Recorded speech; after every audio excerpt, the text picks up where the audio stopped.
जबलपुर के बरगी डैम में गुरुवार को क्रूज हादसा हुआ जिसमें 9 लोगों की जान चली गई, लेकिन कई लोगों को समय रहते बचा तो लिया गया।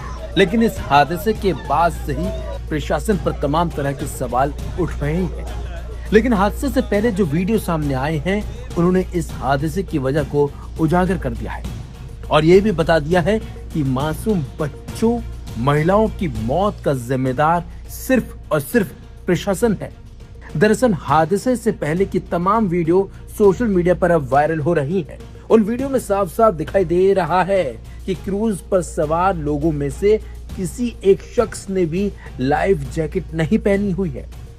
हैरानी की बात तो यह है कि क्रूज को चलाने वाला शख्स भी बिना लाइफ जैकेट पहने ही क्रूज को चला रहा था।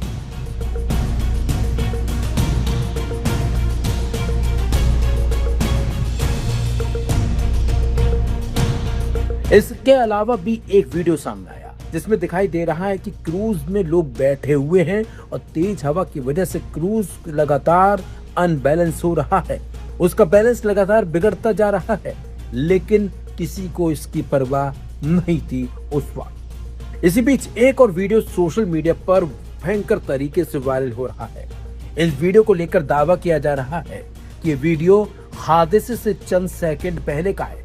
उसमें साफ साफ दिखाई दे रहा है कि बहुत तेज हवा चल रही है, बावजूद इसके लोग क्रूज में बिना जैकेट पहने ही क्रूज पर खड़े हुए हैं। इन लोगों को जरा सा भी अंदाजा नहीं होगा कि आने वाला पल काफी खौफनाक होने वाला है, बल्कि कई लोगों के लिए ये सफर जिंदगी का आखिरी सफर भी साबित हुआ है।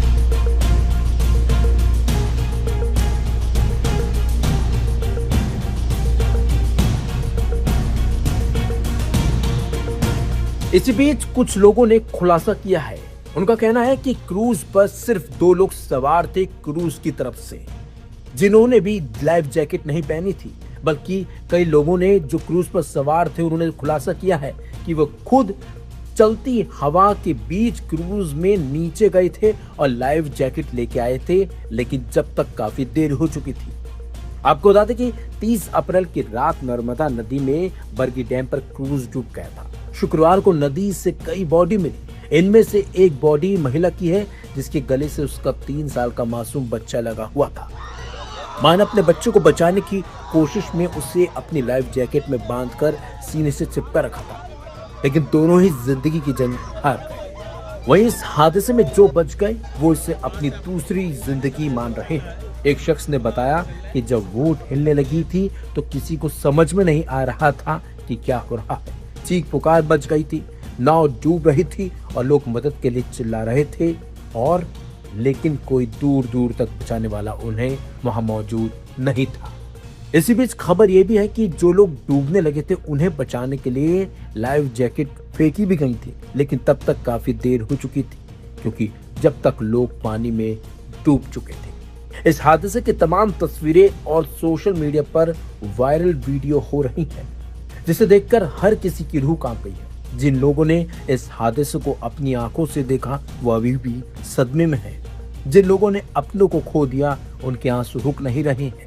लेकिन सवाल यही है कि लगातार इस तरह के हादसे हो रहे हैं, बावजूद इसके प्रशासन नींद से जाग क्यों नहीं रहा है। सवाल बड़ा है, लेकिन एक और बड़ा सवाल यही है कि लापरवाही बरतने वालों के खिलाफ सख्त कार्रवाई कौन, कब, कैसे करेगा। वेव से वो ग्लास टूटा ना उसका क्रूज का, वो कांच पूरा आके फेस पे, सर पे, काफी जगह लगा है, पैर हाथों में मेरे।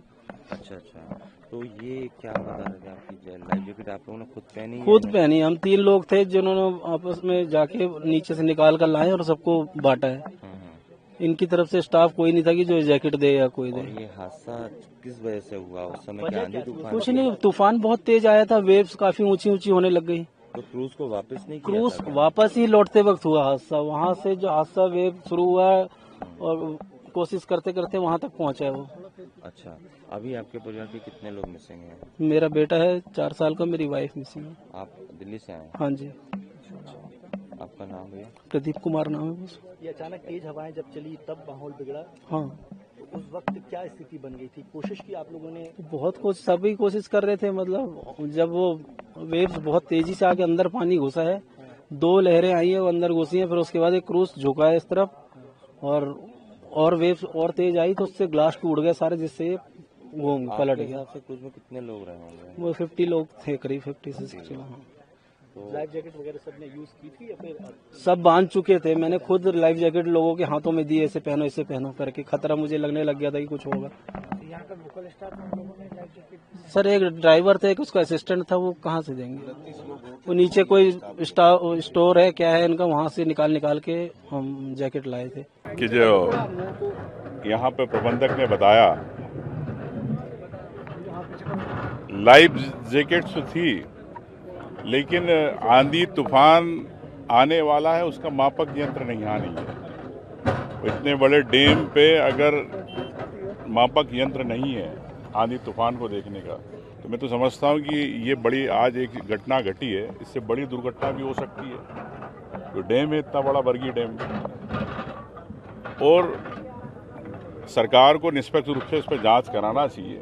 जो भी जवाबदार लोग हैं जिनके कारण ये घटना घटी है, उन पे जवाबदारी तय होना चाहिए। अगर इस प्रकार की सरकारी लापरवाहियों पे अगर चूक से अगर कई परिवारों के अगर शोक होगा, तो निश्चित तौर से मैं समझता हूं कि ये एक सरकारी लापरवाही के कारण एक हत्या है और केस दर्ज होना चाहिए जिन लोगों की लापरवाही के कारण ये घटना घटी है। साथ में ये कहना चाहता हूं कि मृतक आत्मा को शांति मिले। शोकाकुल परिवार को मैं संवेदना व्यक्त करता हूं, उनको शक्ति दे ईश्वर। सर मौसम विभाग ने पहले ही चेताया था, आधे मध्य प्रदेश में कल आंधी तूफान और बारिश का दौर था। दूसरी ओर देखेंगे आधे से ज्यादा लोगों को लाइफ जैकेट नहीं दिए गए।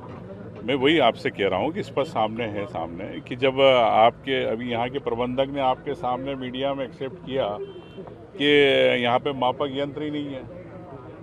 जब आंधी तूफान अगर कहीं आ रहा है तो फिर आप बगैर सूचना के, बगैर जानकारी के लिए अगर आप शिप को अगर आप ले जा रहे हो, बोट को अगर पानी में ले जा रहे हो, तो सीधे लापरवाही बनती है।